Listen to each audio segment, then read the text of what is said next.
What's up, J Fusion fans, and welcome to this week's Superhero Time Review. As always, before we begin, I would like to remind everyone that this video is not for viewers under 13, and some minor spoiler alerts just in case I might say anything that's too important to today's plot. So, let's begin. So today's Kamen Rider Buster, we are introduced to two new major characters. So we have Kento and Ryo. So Kento is actually introduced at the end of episode 2, and he will become Kamen Rider Espada.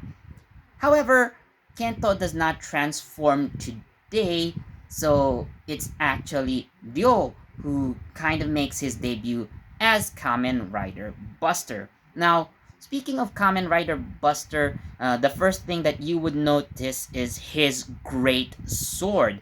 So, he is also the first Kamen Rider in the show to transform without a belt. So, he uses his great sword to transform as well.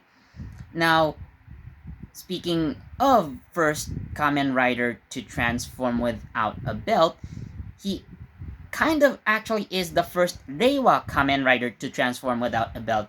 If you look at all the Kamen Riders in Kamen Rider 01, for example, they all transform with belts. Even the Ames Riders with their shot risers, they do have belts that you can attach the shot risers into. So technically, the Ames Riders can still transform using belts, but Kamen Rider Buster, he does not have a belt when he transforms, or the belt only appears when he's already transformed into Kamen Rider Buster. So that's an interesting thing to note.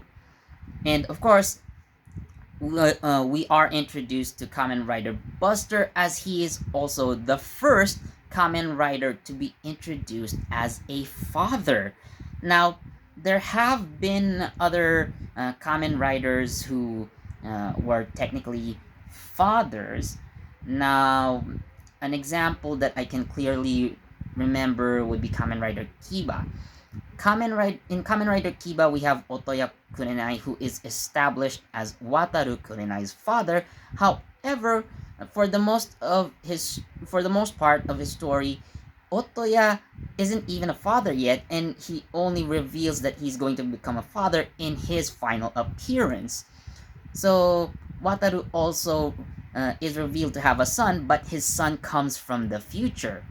And speaking of, sons that come from the future, we also have Kamen Rider Ghost. So in the final episode, Takeru meets a boy who actually comes from the future to save him, and it's actually his son.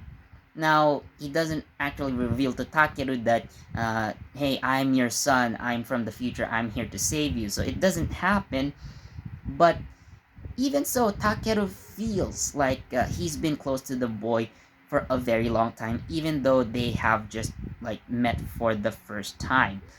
So again, when Kamen Riders become fathers, it usually happens at the end of the story. But for Kamen Rider Buster, he is already a father when he is introduced in the show. So that's actually very interesting to see. Now, I guess this may be like an appeal to all the fathers who are watching Kamen Rider right now.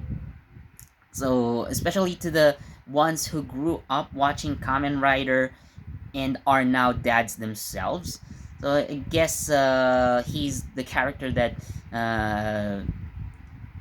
they can relate to. So, that would be interesting. So, for Kamen Rider Saber, again, Buster's introduction is very interesting. Now, we are also introduced to his son, Sora, and when we think of superheroes and their family members, especially if their family members are like normal civilians, or maybe one day Sora might become a Kamen Rider himself, but he's still too young for that, of course. Now, superheroes and family members, like even if we look at Western superheroes, usually it spells trouble. So family members often get into trouble, and it's up to the hero to save them, of course. And that's also what happens today. So Sora suddenly gets transported into Wonder World, and Ryo has to save him, of course with the help of the other Kamen Riders. So yeah, today's Kamen Rider Saber, I would give it 4 out of 5. Now, to be honest, again, I was expecting Espada to also make his debut today, but apparently not yet. So that's something that we would have to watch out for in, let's say, episode 4 or 5. And it would also be interesting to see the dynamic between the father and son tandem of Ryo and Sora moving forward. So not bad, I'd say. Very entertaining in its own way. So moving on to Kira Major, to summarize what happened today. uh, Sayo enlists the help of the other Kira majors to form a band in order to cheer up her patient, a young boy. So uh, Juru takes the guitar, Shiguru takes the bass, Sena takes keyboard, and Tametomo is on vocals. Sayo herself, of course, plays the drum in this episode. Now, what is interesting is that when the characters are shown like playing instruments in an imaginary sequence, so of course, Juru is seen playing the guitar because he is practicing for a school event. When Shiguru was seen playing bass, he actually said that it was just for a role. Tametomo had an imaginary sequence, but he has a lot of instruments, so they don't know what he plays. So he says that he would take vocals. Now, what's interesting here, what I find most interesting here is Senna's part. So she's shown playing the piano. She claims, however, that she only knew little on how to play the piano because she said that she only did this in her elementary school days. But the fact of the matter is, her actress Yumi Shinjo plays the piano very well, and actually, it's in this DVD right here. So yes, I intentionally prepared this magazine to make that point. Yes, she plays the piano here. And it's interesting to see her apply that skill here in the show. So, again, the Kira Majors form a band. Takamichi doesn't play anything, but he makes sure that the team can play their instruments. They can practice and perform well, at least by being the one who fends off the monster. So, like, okay, you guys play your music, I'll take care of the monster. And it's really an interesting dynamic here. So, of course, given that today's episode is music themed, it also becomes part of the Kira Major Song Festival.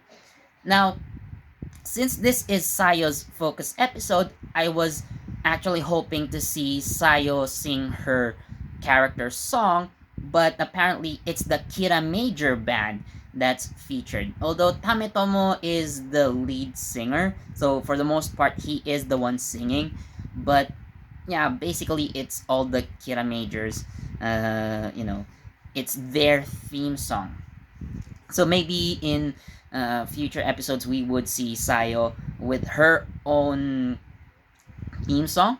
And today's song is actually quite good, although not as good as Mabushina's personal theme song. So again, it's nice. Tametomo has nice vocals, by the way. And yeah, I'm also looking forward to the other Kino Majors theme songs in the future. So watch out for that as well. Today's Kino Major gets 3.5 out of 5. Now, again, nothing special, nothing important, but the music's good. Uh, Yume Shinjo actually shows us that she has piano skills and she applies it to her character. You know, it maybe the producers or maybe she had the idea to actually integrate her piano playing skills into Senna's character, which is genius. But overall, it's okay. But I've seen better episodes. So yeah, that's kind of major for today. So, anyways, I hope you guys enjoyed this week's superhero time review. If you enjoyed, please do leave a like, comment, share this video, subscribe, and don't forget that notification bell so you get the latest from JE Fusion. This has been Philip, and I'll see you next week with another superhero time review. Bye.